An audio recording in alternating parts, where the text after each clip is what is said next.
데살로니가 전서 5장 1절부터 11절까지 낭독하겠습니다. 형제들아, 때와 시기에 관하여는 너희에게 쓸 것이 없음은 주의 날이 밤에 도둑같이 이를 줄을 너희 자신이 자세히 알미라. 저희가 평안하다 안전하다 할 그때에 잉태된 여자에게 해산 고통이 이름과 같이 멸망이 호련히 저희에게 이르리니 결단코 피하지 못하리라. 형제들아, 너희는 어둠에 있지 아니하며 그날이 도둑같이 너희에게 임하지 못하리니 너희는 다 빛의 아들이요 낮의 아들이라. 우리가 밤이나 어둠에 속하지 아니하나니 그러므로 우리는 다른 이들과 같이 자지 말고 오직 깨어 근신할지라. 자는 자들은 밤에 자고 취하는 자들은 밤에 취하되 우리는 낮에 속하였으니 근신하여 믿음과 사랑의 흉배를 붙이고 구원의 소망의 투구를 쓰자. 하나님이 우리를 세우심은 노하심에 이르게 하심이 아니요 오직 우리 주 예수 그리스도로 말미암아 구원을 얻게 하신 것이라. 예수께서 우리를 위하여 주사 우리로 하여금 깨든지 자든지 자기와 함께 살게 하려 하셨느니라. 그러므로 피차 권면하고 피차 덕을 세우기를 너희가 하는 것 같이 하라.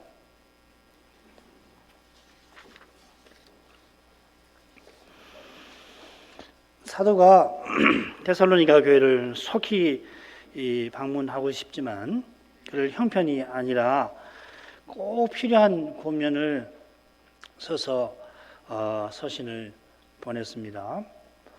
지난 시간 살핀 대로 자는 자들에 관하여는 이 교회가 아직 잘 알지 못하니까 그 알지 못하는 내용을 알려주기도 했는데 오늘 살필 권면처럼 이미 알고는 있지만 더욱 행하게 하려고 권면하기도 합니다.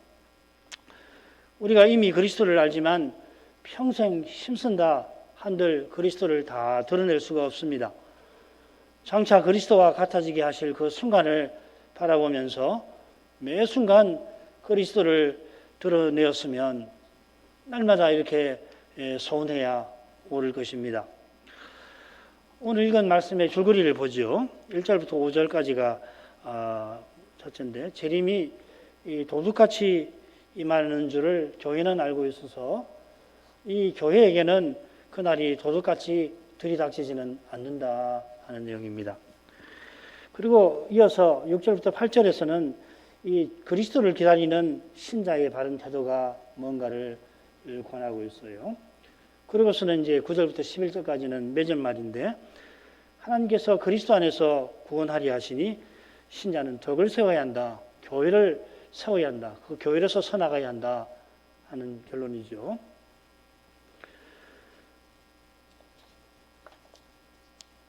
그러면은 1, 2절부터 가보지요. 사도가 재림의 방법에 관한 주제로 이 부분을 시작하는데 1, 2절 읽겠습니다. 형제들아, 때와 시기에 관하여는 너희에게 쓸 것이 없으면 주의 날이 밤에 도둑같이 이를 줄을 너희 자신이 자세히 알미라. 때와 시기에 관하여는, 이 관하여라는 표현을 보면 데살로니가 교회가 주님의 재림과 관련해서 질문이 있었다는 것을 짐작할 수 있습니다. 몰라서 질문한 건 아니고 알고 있지만은 더 알고자 한 게 있었던 것입니다. 때와 시기가 주님의 재림을 가리킨다 하는 것은 2절에 주의 날이라는 표현에서도 알 수가 있는데 우리 주님께서 하신 말씀에서도 확인이 됩니다. 사도행전 1장 7절 보면 가라사대 때와 기한은 아버지께서 자기의 권한에 두셨으니 너희 알 바가 아니요. 여기서는 때와 기한이라고 번역을 했는데 같은 표현이에요. 제자들이 주께서 이스라엘 나라를 회복하심이 이때입니까? 부활 후에 질문하니까 이렇게 대답하신 겁니다. 제자들이 궁금해하는 때가 바로 선자들이 예언한 주의 날이고 여호와의 날이죠. 그날은 결국 주님의 재림의 날인 것입니다. 때와 시기가 언제인가, 정확하게 어느 날, 어느 때인가, 어느 시간인가, 그건 우리 알 바가 아니고 아니라고 주님께서 분명히 교훈하셨고 사도도 똑같이 데살로니가 교회에 전했습니다. 그러니까 때와 시기에 관하여는 너에게 쓸 것이 없다 한 것은 이 교회가 재림의 날이 언제인지 알고 있다는 뜻 아니겠죠. 그들이 재림에 관하여 알고 있는 것은 그날이 도둑같이 이른다 하는 사실입니다. 그들이 이 사실을 분명히 들어 알고 있지만 밤에 도둑같이 몰래 호련히 임한다고 했으니까 이미 주의 날이 이르렀다 하는 말을 듣게 되면은 정말 그날이 왔단 말인가 마음이 흔들렸던 것 같아요. 바로 이것이 데살로니가 후서 2장에서 다루는 주제이지요. 데살로니가 후서가 전서를 보낸 직후에 쓴 것 같은데 짧은 시기에 재림의 문제가 이 교회에 깊어졌다 하는 겁니다. 달리 생각하면 오늘날 교회는 재림에 대해서 너무 무감각한 것 아닌가. 어느 때보다 재림에 대해서 관심이 지대해야 할 이 순간에도 오히려 초대교회보다 훨씬 더 관심이 덜한 거 아닌가. 성경을 읽어보면 잘 알 수 있습니다. 재림이 밤에 도둑같이 임한다는 사실은 주님께서 친히 교훈하신 것입니다마는 언제 다시 오시는지 하늘의 천사는 물론이고 심지어 아들 자신도 모르고 오직 아버지만 아신다 하신 말씀에도 암시되어 있습니다. 정확하게 언제인지 아무도 모른다 하신 것이지 재림에 관해서는 전혀 알 수가 없다, 모른다 하신 것은 결코 아닙니다. 오히려 재림이 어떻게 오는지 사도를 통해서 주님께서 친히 또 사도를 통해서 이미 알려주셨습니다. 데살로니가후서 2장 3절 이하도 그렇고 우리가 지난번에 배운 감난산 강화 24장도 똑같은 내용이죠. 너희 자신이 자세히 알미라 했습니다. 데살로니가후서 2장에도 내가 너희와 함께 있을 때 이 일을 너희에게 말한 것을 기억하지 못하느냐. 징조에 관해서 재림은 어떤 징조를 거쳐서 어떻게 오는가 큰 내용은 다 가르쳐 주신 거죠. 도둑같이 임하는 사실이 믿지 아니하는 사람과 믿는 사람에게 무엇을 뜻하는지 사도가 이어 3절에서 5절에서 전하고 있습니다. 읽겠습니다. 저희가 평안하다 안전하다 할 그때에 잉태된 여자에게 해산 고통이 이름과 같이 멸망이 호련히 저희에게 이르리니 결단코 피하지 못하리라. 형제들아 너희는 어둠에 있지 아니하며 그날이 도둑같이 너희에게 임하지 못하리니 너희는 다 빛의 아들들이요 낮의 아들이라. 우리가 밤이나 어둠에 속하지 아니하나니. 여기 저희와 너희가 대주되어 있습니다. 그처럼 사도가 너희 하고서 곧 우리라고 하여 자신도 교회에 속함을 밝힙니다. 사도가 교회의 터이지만 그 터도 교회에 속하는 겁니다. 교회를 세웠다고 교회 위에 있는 게 아닙니다. 우리 주님께서 자기 안에서 하나의 새로운 사람으로서 교회를 만드시면서 그 새로운 사람에 스스로 속하셨습니다.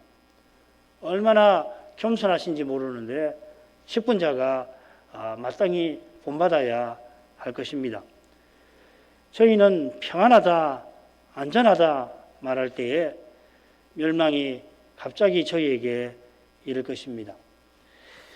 이 평안과 안전이 무엇이겠나? 그건 지금 서신을 읽고 있는 이 순간 데살로니가 교인들이 이 로마의 제국에 속해 살던 사람들이 실제로 경험하고 있는 사실입니다. 그 로마의 평화라고 하는 것입니다. 인류 역사는 크고 작은 전쟁이 끊이지 않는데 이런 전쟁으로 대제국이 세워져서 많은 사람이 평화와 안전을 맛보곤 합니다. 이 평화는 전쟁과 대비된 평화이고 이 안전은 무질서와 날강도의 위협에서 벗어난 안전이지 무질서, 폭력, 전쟁, 불안에서 완전히 벗어난 진정한 평화와 안전은 아닙니다. 로마의 평화를 자랑하던 바로 그 시대에 황제의 폭력과 위협에 얼마나 많은 신하와 백성이 불안과 두려움에 떨었는지 모릅니다. 로마의 사이단 뭐 역사책이나 뭐 드라마도 많으니까 보면 뭐 금방 확인할 수 있죠. 세상에서 평화와 안전은 불안과 염려가 조금 혹은 꽤 줄어든 상태입니다. 언제 그 평화와 안전이 무너질지 모를 일이고 또 언제든지 무너질 수 있습니다. 최근 들어서는 이 평화와 불안의 주기가 더욱 짧아져서 평화로운 시기가 과연 있기나 한지 모를 지경입니다.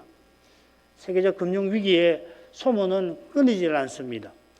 위생 시설과 의료기술이 크게 진보했지만 바이러스 전염병도 끊이지 않습니다. 우리가 지금 경험하고 있습니다. 이 강서를 제가 2020년에 막 코로나 시작할 때 했는데 아직도 이 코로나가 기승을 부리고 있지 않아요. 그런데 적그리스도가 나타나면 희한한 능력으로 종교, 정치, 사회를 통합해서 통화를 하면서 인류의 골치 아픈 문제를 다 해결해 줄 것 같은 헛된 소망을 그가 심어주게 될 것입니다. 자, 그럴 때에 세상 사람들이 이제는 됐구나 마음을 놓을 텐데 이렇게 평화로울 수 있을까? 안전할 수 있을까? 할 바로 그때에 멸망이 후련히 그들에게 이르는 것입니다. 이 세상을 전부로 알고 사는 사람들인데 과연 전부를 다 적그리스도가 줄 것 같은 생각에 사로잡히는 그 순간에 그때에 전혀 생각지 못하던 그런 멸망이 갑자기 들이닥칠 것입니다. 잉태된 여자의 해산 고통이라는 이미지가 사용되었습니다. 갑자기 극심한 고통, 산통이 들이닥치는데 바라던 아이도 낳지 못하고 자신도 죽고 마는 그런 끔찍한 이미지입니다. 이런 이미지는 결단코 피하지 못하리라는 말씀과도 잘 어울립니다. 아무리 멸망을 벗어나려 하지만은 벗어날 길이 전혀 보이지 않을 것입니다. 그러나 신자는 어둠에 있지 아니하며 주의 날이 도둑같이 임하지 아니한다 하였습니다. 2절과 다르지요, 그죠? 도둑같이 임한다고 하고서 여기서는 임하지 않는다고 하니까 얼른 읽으면 다른데 이 동사가 달라요. 번역을 좀 고치면 좋을 뻔했습니다. 신자는 불신자와 다르다는 것을 여기서 보여줍니다. 여기 임한다라고 하는 새긴 표현은 덮친다, 놀라게 한다 하는 뜻입니다. 도둑처럼 주의 날이 신자에게도 이르겠습니다마는 불신자처럼 갑자기 멸망에 떨어지는 건 아닙니다. 불신자는 그때 캄캄한 밤중에 갑자기 도둑이 들이닥쳐 목숨도 잃는 것과 같이 되겠지만은 그런 어둠에 신자는 있지 아니합니다. 이 어둠은 하나님의 심판이 들이닥칠 줄도 모르고 평안하다 하며 이 세상을 전부인 것처럼 생각하는 것입니다. 신자는 이 세상에서 나그네와 행인처럼 살면서 영원한 본향을 향하여 가는 사람이라 이런 어둠에 있지 아니하는 것입니다. 바울 사도가 대표적이지요. 그는 날마다 도살당할 양처럼 살았지만 표때 곧 그리스도와 같은 부활을 향하여 살아갔습니다. 날마다 예수의 죽음을 짊어졌는데 이건 동시에 예수의 부활 생명을 살아내는 것이었습니다. 그가 주의 빛 가운데 살았던 것입니다. 5절에 같은 이미지가 나옵니다. 우리가 다 빛의 아들들, 낮의 아들들입니다. 달리 표현하면 밤이나 어둠에 속하지 않습니다. 빛, 낮, 밤, 어둠 이미지가 아름답게 배열되어 있습니다. 바울 사도가 요한 사도처럼 하나님은 빛이시라고는 표현하지 않지만은 예배서에서는 신자를 가리켜서 빛의 자녀라 하는 표현을 사용합니다. 주의 날, 이 날이란 말이 이 낮이라는 말과 같은 말이죠. 주의 날에 신자는 심판받는 어둠이 아니라 상받는 빛이 될 것입니다. 그때 아버지의 나라에서 해와 같이 빛날 것이다 하셨습니다. 그처럼 이미 빛의 아들들다우게 아버지의 나라를 위하여 아버지의 나라를 향하여 살아가는 것입니다. 세상에 있지만 세상에 속한 자가 아니고 이 세상에서 아버지의 이름의 영광을 드러내며 살아가는 것입니다. 불신자와 똑같이 재림이 언제인지는 모르지만 그러나 불신자와는 달리 우리는 재림을 향하여 살아가는 것입니다. 재림하시는 주님을 본받으며 재림의 날에 주님과 같아지기를 바랍니다. 바울 사도처럼 하루를 살았으면 그날이 그만큼 단축된 줄로 알고 또 그리스도를 드러내려 합니다. 이런 교회와 신자는 재림의 징조를 주위에서 살핍니다. 중요한 징조가 이미 나타나서 이 시대에는 더욱 뚜렷해지고 있습니다. 그게 세계적 배도 아닙니까? 훌륭했던 교회들이 바른 신앙에서 떠나가고 있고 유명한 신학교들은 사도가 전한 대로 그리스도를 가르치지 않은 지가 오래입니다. 그렇게 어둡던 중세 말기에도 성경이 하나님의 말씀이라고들 고백했습니다. 삼일체를 부인해버리면 가톨릭이고 개신교고 그 사람을 처형할 정도였습니다마는 지금은 그런 고백이 성경이 하나님 말씀이라고 하는 고백이 희귀합니다. 복음주의 신학자라고 하는 사람들이 사도를 우습게 대합니다. 자기 같은 신학자 정도로 생각해요.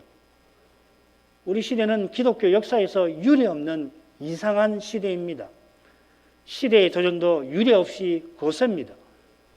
우리가 지금 무엇을 해야 하는지, 어디에 마음을 기울여야 하는지 모를 수 없습니다. 이런 점에서 우리의 형편은 너무도 암울합니다만은 이러한 각성이 우리에게 여전히 있다면은 이 사실 자체는 주께서 주의 날까지 우리를 붙드시는 증거가 될 것입니다. 재림의 징조를 잘 안다고 해서 자동으로 배도의 물결을 견디고 이기는 건 아닙니다. 주님께서 우리의 믿음을 지켜주셔야 합니다. 우리 손이 주님을 놓지 않도록 주님의 손이 우리를 굳게 붙드셔야 하는 것입니다. 둘째 달라고 하겠습니다. 6절부터 8절. 그러므로 우리는 다른 이들과 같이 자지 말고 오직 깨어 근신할지라. 자는 자들은 밤에 자고 취하는 자들은 밤에 취하되 우리는 낮에 속하였으니 근신하여 믿음과 사랑의 흉배를 붙이고 구원의 소망의 투구를 쓰자. 그러므로 우리가 빛의 아들들, 낮의 아들들이므로 자지 말고 깨어 근신해야 합니다. 8절에도 똑같이 나오죠. 낮에 속하였으니 근신하자. 그리고 중간에는 밤과 어둠에 속한 자들에 관한 경고가 나옵니다. 굳이 이런 내용을 가운데 밝힌 뜻이 있겠죠. 6절에서 사도는 먼저 소극적인 권면을 이어 적극적인 권면을 베풉니다. 자지 말라 권하고 다른 이들과 같이 하지 말라고 덧붙였습니다. 다른 이들은 누군지 잘 아실 것입니다. 7절에 나오는 자는 자들, 취하는 자들입니다. 여기 자는 자들은 지난 시간에 살핀 예수로 말미암아 자는 자들이 아니지요. 사도가 이 잔다는 말도 다른 표현을 씁니다. 예수로 말미암아 자는 자들은 수고에서, 지상의 수고에서, 죄와 죽음의 현실과 씨름하는 그 수고에서 물러나 쉬려고 자는 데 비해서 여기 자는 자들은 술에 취해서 골아 떨어진 것입니다. 그처럼 자지 말라는 권면은 도둑같이 들이닥치는 멸망을 피하라 하는 뜻입니다. 도둑이 들었는데 골아 떨어지면 정신 인사불성이면은 재산도 심지어 목숨도 잃듯이 잃는지도 모르지요. 주의 날이 장차 있고 그날이 호련히 닥치는 것을 알지 못하고 이 세상을 전부로 알고 세상 행복에 취하지 말아야 하는 겁니다. 그러려면 깨어 근신해야 합니다. 이 깨어 근신하는 것이 뭔지는 8절에서 살필 수 있습니다. 믿음과 사랑의 흉배를 붙이고 구원의 소망의 투구를 쓰는 겁니다. 이 흉배나 투구, 에베소서 6장 그 전신갑주를 떠오르게 하죠. 동시에 이 고린도 전서 13장 마지막에 믿음, 사랑, 소망과도 붙어 있습니다. 몇 번 말씀드렸지만 이 흉배보다는 호심경이 낫습니다. 흉배라고 하는 것은 종이 헌급 조각이잖아요. 이 사극 보면은 관리들이 여기 자기의 직위를 나타내는 헌급을 붙이는데 호심경, 이 심장 가슴 부분을 방어해주는 단단한 금속이죠. 호심경이 낫습니다. 호심경이나 투구는 모두 방어 무기입니다. 우리 원수인 마귀 세상 육신이 우리를 공격해서 노리는 것은 주님에게서 멀어지게 하는 것이죠. 주님을 의지하지 않게 하고 주님을 드러내지 않게 하고 주님을 바라보지 않게 합니다. 스스로 무엇을 이루려 하고 스스로를 드러내려 하고 스스로 무엇이 되려 하게 하는 것입니다. 스스로 무엇을 하고 되려 하니까 얼른 보면 누구보다도 활동적입니다. 사람이 볼 때는 결과물도 좋지요. 대개는 남처럼 태만하게 아주 부지런히 무엇을 이루고 성취하니까요. 그러나 얼마나 두려운지 모릅니다. 우리 청년들, 우리 모두 그렇습니다만 우리 청소년 청년들 이걸 아셔야 해요. 이게 얼마나 깨닫기 어려운 것인지 모릅니다. 정말 중요한 게 뭔가? 영원히 있는 것은 무엇인가? 어떻게 얻는 것인가? 그걸 꼭 생각하시기를 바랍니다. 자기가 얼마나 어두운지, 얼마나 연약한지, 얼마나 내가 죄인인지 늘 깨달아야 주님만을 의지하고 주님의 사랑을 드러내고 주님을 더욱 바라게 되는 것입니다. 이것이 그러나 소극적인 것이 아니라 깨어 근신하는 삶입니다. 주님을 의지하고 주님을 드러내고 주님을 바라는 이 믿음, 사랑, 소망이 우리에게 항상 있어야 합니다. 장차도 이 셋은 항상 있을 겁니다. 이것만이 영원한 것이에요. 이건 다 사라져버립니다. 주님이 전부이셔야 하고 장차도 전부이실 겁니다. 중간에 자는 자들은 밤에 자고 취하는 자들은 밤에 취하는 사실을 언급합니다. 이 당시 사람들이 다들 사는 모습이죠. 오늘날처럼 조명 시설이 좋아서 이 밤에도 낮처럼 일도 하고 지낼 수 있는 환경이 아니라 밤이 되면 다들 잠들고 또 일할 수 없는 밤에 다들 술을 먹었습니다. 이런 관행을 여기서 굳이 언급하는 이유가 뭘까요? 그건 우리가 낮에 속한 사실과 붙어 있습니다. 낮에 속한 우리는 밤에 자고 밤에 취하는 이 세상과 다릅니다. 그런데도 낮에 속한 우리가 밤에 속한 것처럼 살 위험이 늘 있습니다. 세상 정신을 따라가면 밤이라 자고 취하는 세상 사람처럼 살기 쉽습니다. 왜 그렇습니까? 주위 사람들이 다들 그렇게 사니까 그렇게 따라 사는 것입니다. 굳이 남과 다르게 살려고 하지 않더라도 믿음으로 살아가면 실로 외롭습니다. 그게 힘들죠. 그리고 남들이 다 아는 대로 하고 그렇게 하면 편하잖아요. 안심이 되잖아요. 더욱이 우리가 본래 세상에 속한 자라서 따라가기 쉬운 겁니다. 그러나 오직 말씀의 빛 가운데에서만 우리의 이런 연약함을 깨닫습니다. 말씀이 내 안에 있어야 내 안에 깊은 어둠이 있음을 깨닫고 빛이신 주님을 의지하는 것입니다. 9절 10절을 읽겠습니다. 하나님이 우리를 세우시면 노하심에 이르게 하심이 아니요 오직 우리 주 예수 그리스도로 말미암아 구원을 얻게 하신 것이라. 예수께서 우리를 위하여 죽으사 우리로 하여금 깨든지 자든지 자기와 함께 살게 하려 하셨느니라. 우리가 깨어 근신해야 할 이유를 사도가 이어 밝힙니다. 우리가 낮의 아들, 낮에 속하였으니 깨어 근신해야 한다 했는데 근신하는 하라고 권하는 다른 이유를 제시하는 겁니다. 그 이유는 하나님의 세우심에 있습니다. 이 세우심이라고 번역된 말은 흔히 이 작정, 예정을 가리키는 표현입니다. 하나님께서 우리를 진노하려 예정하신 게 아니라 구원 얻게 하려 하셨습니다. 그 구원은 우리 주 예수 그리스도로 말미암아 얻습니다. 이런 표현은 하나님의 예정이 무엇보다 구원에 있음을 강조하는 거죠. 양과 염소의 비유에서도 보면은 이 너희를 위하여 예비된 아버지의 나라를 상속하라. 반대로 염소들을 위해서 예비된 영영한 불이라고 하지 않았죠. 거기 마귀와 그 사자들을 위하여 예비된 영영한 불에 들어가라고 되어 있지 않아요. 이게 굉장히 중요한 것입니다. 하나님의 그 사랑을 강조하는 것이거든요. 심판에서도 하나님의 사랑이 나타나고 있습니다. 하나님의 사랑을 떠나서 예정을 말하는 것은 심히 부족합니다. 이런 태도는 죄와 죽음의 현실에서 우리에게 큰 위험을 안겨줍니다. 하나님의 사랑이 우리에게서 사라진 것처럼 느낄 때에 얼마나 두렵고 또한 얼마나 위험한 것인지 모릅니다. 선택과 예정을 말할 때에 하나님의 사랑을 잊지 않아야 합니다. 이는 우리의 구원이 오직 하나님의 사랑에 그분의 은혜에 있음을 고백하는 것이기도 합니다. 하나님이 우리를 너무도 사랑하셔서 우리의 죄를 그냥 두시지 않음을 잊지 말아야 하는 것입니다. 그 사랑이 우리더러 시련의 도가니를 통과하게 하시는 것입니다. 우리가 하나님의 사랑을 받을 만하게 하시려고, 그래서 하나님의 사랑만을, 하나님을 만을 바라게 하시려고 하나님께서 그리 하시는 것입니다. 죄 지을 때 책망받으면 정말 감사한 것이에요. 가끔씩 그런 거 느끼는 데가 있죠. 나는 죄를 지으면 하나님 잠시도 가만두시지 않는다.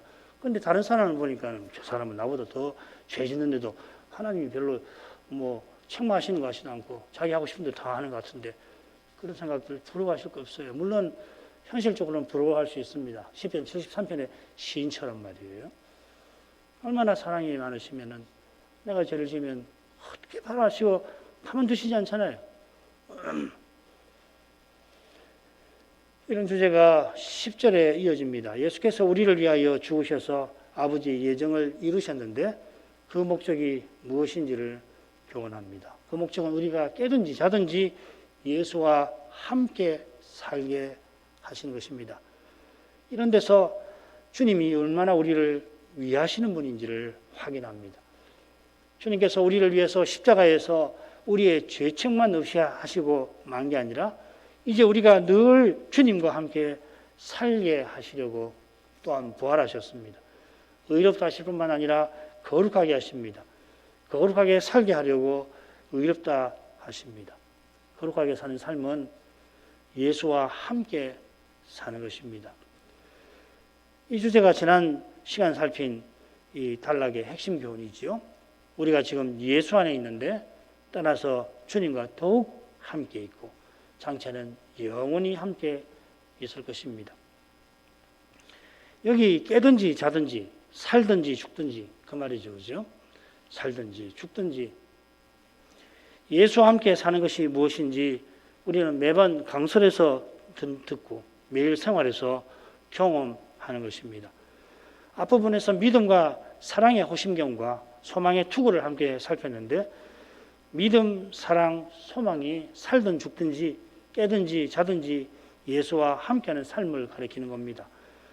우리가 전에 예수를 믿었고 지금 그리스도 인격을 드러내고 장차 그리스도와 같아지고자 하는 것입니다. 주님을 떠난 삶이란 우리에게 없습니다. 그런 삶이 있다면 삶이 아니라 죽음입니다. 주님이 우리에게 전부이시고 주님을 우리가 전부로 삼아야 합니다. 왜 그렇게 살아야 하는 것입니까? 주님이 우리 없이 계시지 않고 우리와 함께 하시니까 우리도 주님 없이 살지 아니해야 하는 것이죠. 주님이 어떤 분이신지를 알게 된다면 왜 이런 삶을 살아야 하는지 그만큼 알 것입니다. 의무가 아니라 분에 넘치는 복이입니다. 주님 없이 스스로 무엇을 이루고 주님 없이 스스로 무엇이 되려야 하고 스스로를 드러내려 하는 것이 얼마나 불행한 것인지를 알게 되는 것입니다. 그 비참한 데에서 벗어나게 하려고 주님이 우리와 함께 하십니다. 우리 없이도 얼마든지 홀로 계시는 주님이신데 그런 주님에게 우리는 스스로는 아무런 도움도 기쁨도 되지 못합니다. 우리 자신이 주님에게 얼마나 골치 아픈 문제일까요? 정말 골치 아픈 그런 우리인데도 주님께서 사랑하셔서 사랑받을 만하게 만드십니다. 그런 사랑을 받은 우리도 먼저 사랑하여서 서로 사랑받을 만하게 만들고자 합니다. 사랑은 이런 것입니다. 상대로 하여금 사랑받을 만한 존재로 만드는 것이죠. 우리가 주님을 본받아 살게 하려고 주님께서 우리와 함께 사십니다. 어떤 어려움이 닥치더라도 주님이 우리와 함께 사신다, 나와 함께 사신다는 것을 꼭 기억하고 그 어려운 현실에서도 주님과 함께 살고자 힘써야 합니다. 눈에 보이는 현실이 힘들면 우리는 낙심하고 우리 믿음은 약해지기 쉽습니다. 말씀대로 살려고 하지만 현실은 말씀과 다르게 흘러갑니다. 주님과 교회를 위해서 힘쓰지만 그 수고가 허망하게 보입니다. 그러나 말씀대로 살려고 하는 그 마음, 주님의 뜻이 꼭 이루어지기를 구하는 그 기도, 교회의 참된 유익을 추구하는 그 태도, 이것이 주님께서 함께 해주시는 증거입니다. 주님께서 함께 하셔서 그러한 마음과 기도와 태도가 우리에게 있게 하신 것입니다. 주님이 실패하실 리가 없습니다. 우리에게 주신 믿음과 사랑과 소망이 허망하게 되게 하실 리가 없습니다. 기도할 수 없다 느끼는 그때에 여전히 기도하고 있는 것은 작은 일 아닙니다. 바라는 대로 현실이 전개되지 않아서 슬프고 괴롭습니다만은 주님께서는 우리가 바라는 것보다 비할 수 없이 아름다운 일을 지금도 이루고 계십니다. 천국은 우리가 바라는 것보다 훨씬 아름다운 곳입니다. 우리가 지금 서로 드러내는 사랑에 비할 때 장차 서로 받을 사랑은 비할 수 없이 순수할 것입니다. 이 소망 안에서 지금 우리가 그리스도로 행할 것입니다. 낙담의 늪에 빠지지 말고 절망의 벼랑에 서서 홀로 소망이신 주님만을 의지해야 할 것입니다. 11절로 갑니다. 그러므로 피차 권면하고 피차 덕을 세우기를 너희가 하는 것 같이 하라. 여기 재림을 바라는 주님을 기다리는 삶이 요약되어 있습니다. 서로 권면하고 서로 덕 세우는 것입니다. 여기 권면보다는 위로나 격려가 나을지 모르겠습니다. 이 권면이라는 말 자체에 이 격려라는 뜻이 물론 있긴 합니다만은 서로 위로하며 격려하라는 뜻으로 새기는 게 낫습니다. 우리에게 위로가 절실합니다. 믿음, 사랑, 소망은 영원한 기쁨과 즐거움에 이르지만은 그 길에서 슬픔과 괴로움이 그림자처럼 따릅니다. 함께 울면서 영원한 기쁨을 향하여 가는 것입니다. 바로 그 걸음에 참된 기쁨이 약속되어 있습니다. 이게 덕을 세우는 길이기도 합니다. 여러 번 말씀드리지만 이 덕을 세우라, 건덕이라고도 번역하는데 이 교회로 서나가라, 교회를 세우라, 혹은 교회로 서나가라 하는 것입니다. 서로 위로하며 주님께서 내가 내 교회를 세우겠다는 약속을 기억하고서 주님과 함께 교회로 서나가는 그것입니다. 데살로니가 교회가 서심 받는 때에 처음 사도에게서 말씀 받았던 때에도 이렇게 살고 살았습니다. 사도가 다시 방문한 때도 그렇게 살고 장차 주님 볼 그때에도 그렇게 살기를 사도는 바라는 것입니다. 그러한 심정에서 지금 교회답게 서나가도록 격려하는 것입니다. 기도하겠습니다. 걸어가신 아버지, 저희가 그리스도의 재림을 기다리며 이 세상에서 그리스도를 의지하고 드러내며 살게 하심을 감사드립니다. 예수께서 우리와 함께 살려고 십자가를 지신 것처럼 아버지께서 그리스도로 말미암아 구원 얻게 하신 은혜를 기억합니다. 장차 그리스도와 같아지기 위하여 지금 그리스도를 본받기를 구합니다. 이것이 사도가 말하는 깨어 근신하는 삶인 줄 압니다. 인생이 얼마나 연약한지를 늘 깨닫게 하셔서 세상 정신에 취하여 죄의 어둠 속에 떨어지지 않게 하시고 주의 날을 바라보는 자답게 낮에 속한 사람으로서 주의 빛, 주의 영광을 나타내며 살게 하옵소서. 그 길이 결코 평탄치 못함을 압니다.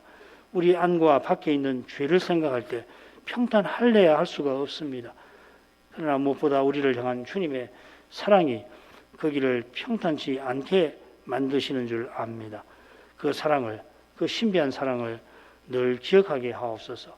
그 사랑이 사라져버린 것 같은 때가 가장 힘든 때가 될 테인데 그때에도 주님의 사랑의 손이 이런 우리를 붙들고 계심을 일깨워 주옵소서. 예수님의 이름으로 기도합니다. 아멘.